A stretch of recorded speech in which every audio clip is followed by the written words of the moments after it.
Guys, welcome to the channel. उम्मीद करता हूँ आपको ये सनराइज़ का टाइम लैप्स अच्छा लगा होगा।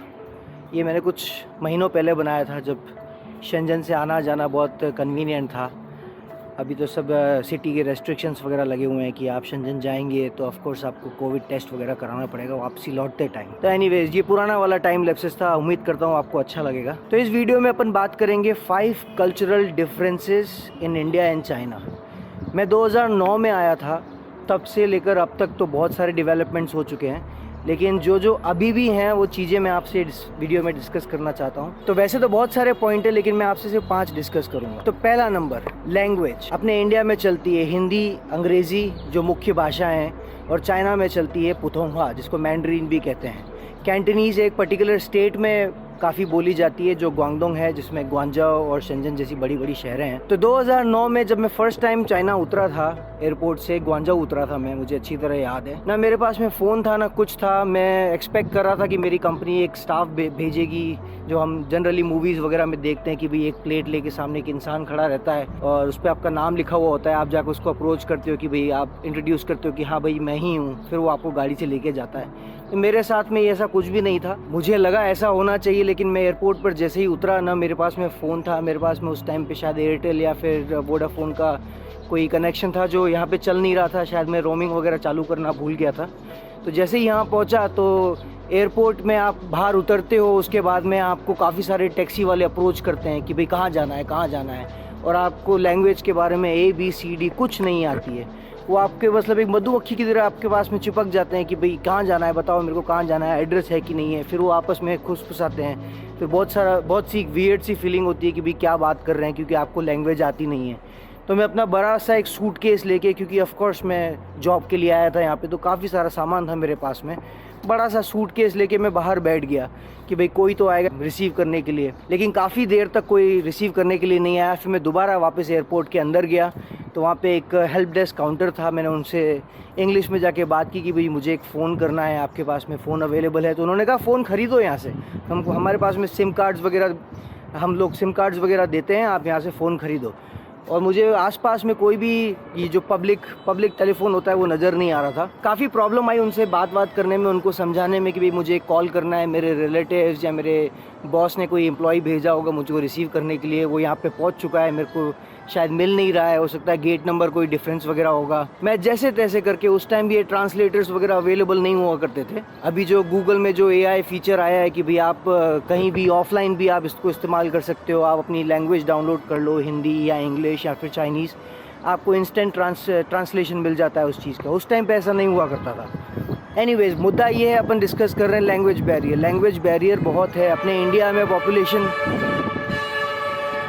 इंडिया में कम से कम 12 से 15% पॉपुलेशन इंग्लिश बोलती है। तभी कोई भी वेस्टर्नर अपनी कंट्री में आता है, उसको इतनी प्रॉब्लम नहीं आती, आराम से लैंग्वेज में बात कर सकता है, कहीं भी उसको कम्युनिकेशन में कोई प्रॉब्लम नहीं आती, कम्यूटेशन में कोई प्रॉब्लम नहीं आती। उसको कहीं भी जाना है वो ऑटो वालों से या फिर टैक्सी ड्राइवर से बता सकता है कि भाई मुझे यहाँ जाना है। तो बहुत ईजी है ट्रैवल डेस्टिनेशन अपने इंडिया, कि काफ़ी वेस्टर्नर्स को इसलिए अट्रैक्ट करता है कि कम्युनिकेशन बैरियर नहीं है। चाइना में खाली 1% पॉपुलेशन, लेटेस्ट स्टैटिस्टिक्स के हिसाब से खाली 1% पॉपुलेशन ही अपने आप को कह सकती है कि we are fluent in English. English पढ़ाई जाती है, यहाँ पे एक कंपलसरी सब्जेक्ट होता है। यहाँ पे चाइनीज़ प्राइमरी स्कूल्स में, सेकेंडरी स्कूल्स में, हर जगह इंग्लिश कंपलसरी सब्जेक्ट है। इंग्लिश की पढ़ाई करनी पड़ती है आपको। जूनियर स्कूल में आप पढ़ाई करते हो उस चीज़ की, लेकिन लोग उतना महत्व नहीं देते हैं, इतनी इंपॉर्टेंस नहीं देते इंग्लिश लैंग्वेज को जितनी कि चाइनीज़ में देते हैं। क्योंकि चाइनीज़ को मास्टर करने के लिए आपको सारे कैरेक्टर्स की नॉलेज होनी चाहिए। जैसे अपने इंग्लिश में कोई भी अगर एक वर्ड दे दो तो आपको उसको प्रोनाउंस करना आता है, क्योंकि आपको मालूम है कि भाई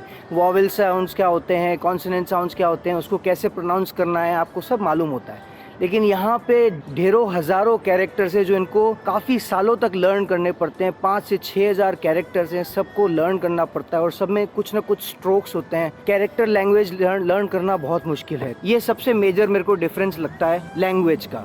दूसरा सबसे बड़ा कल्चरल डिफरेंस मेरे को लगता है फूड। आप अगर चाइना में आते हो तो आपको बहुत लंबा टाइम लग जाएगा यहाँ के लोकल फूड से एडजस्ट होने में। अपन इंडिया में करी ज़्यादा प्रेफर करते हैं, रोटी ज़्यादा प्रेफर करते हैं, तंदूरी, चपाती या फिर साउथ इंडिया में होते हैं तो फिर अपन डोसा, इडली वगैरह ये सब प्रेफर करते हैं। अब जो इंडिया का जो फूड कल्चर है वो काफ़ी डाइवर्स है, लेकिन आप यहाँ पे आओगे तो आपको एक कॉमन तरीके का, कॉमन वेराइटी का एक फूड मिलता है जो बहुत हेल्दी होता है एक्चुअली। जैसे अपन इंडियंस है तो प्रेफर करते हैं कि भाई उसमें थोड़ा सा प्याज भी डला हो, थोड़ी लहसुन डली हुई हो, थोड़ा सा अदरक डला हुआ हो और काफ़ी मसालेदार फूड हो। तो यहाँ पे वैसा नहीं है कुछ एक स्टेट्स में है, लेकिन लोग प्रेफर कभी कभार ही करते हैं। डेली लोग उसको नहीं खा सकते इतना मसालेदार वगैरह खाना। यहाँ पे जनरली लोग प्रेफर करते हैं हेल्दी खाना, और यहाँ पे चावल का चलन बहुत ज़्यादा है। यहाँ पे रोटीज़ बहुत कम लोग प्रेफर करते हैं। और नॉर्थ चाइना अगर आप चले जाओगे तो वहाँ पे आपको शायद ये रोटीज़ वगैरह मिल जाएगी। यहाँ फिर एक दूसरा इसका एक स्टेट है जो सिंजान करके एक स्टेट है जहाँ पे जनरली मुस्लिम्स रहते हैं, वहाँ पे आपको ये रोटी कल्चर वहाँ पे मिल जाएगा। बाकी इंडियन फूड यहाँ पे प्रेफर कम ही लोग करते हैं।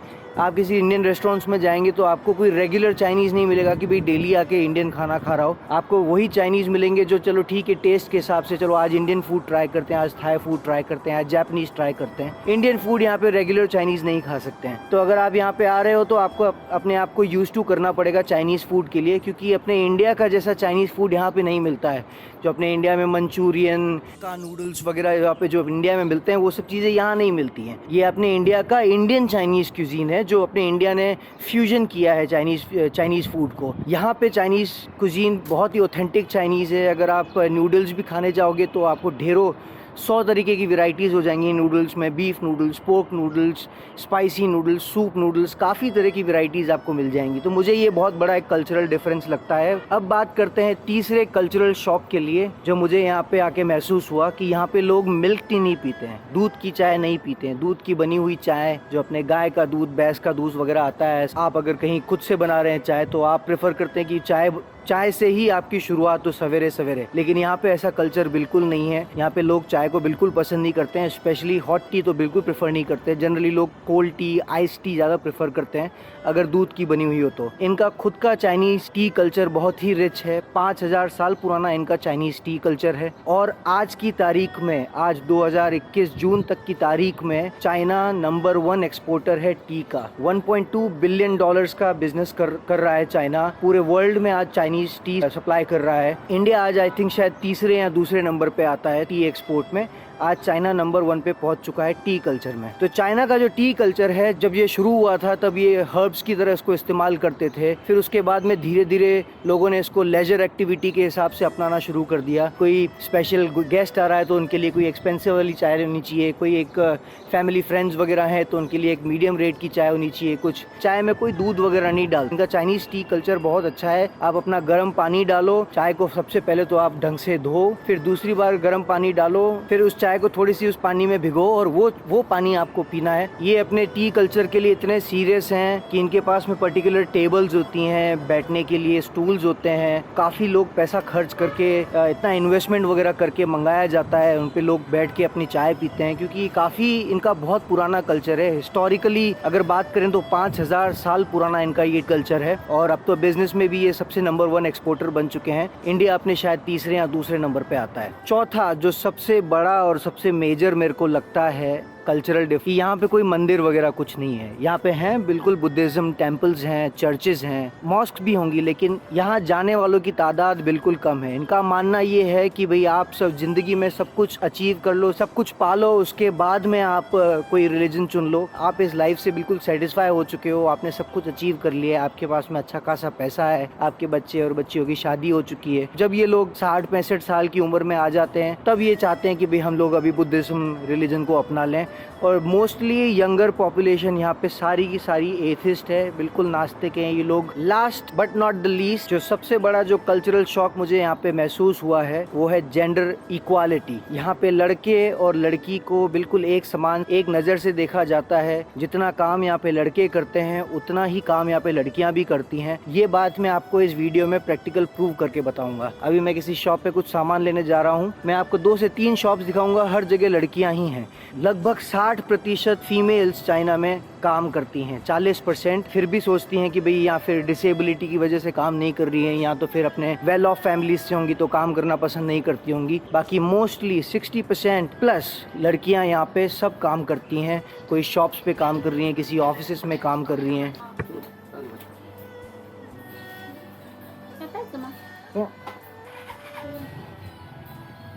的那个是拍什么的？直播。直播。微信支付成功，金额3.00元。好了没有？这个吗？我钱转微信给你吧。好，拜拜。拜拜。तो देखा आपने मोस्टली यहाँ पे लड़कियाँ एम्प्लॉयड होती हैं, कहीं ना कहीं काम कर रही होती हैं।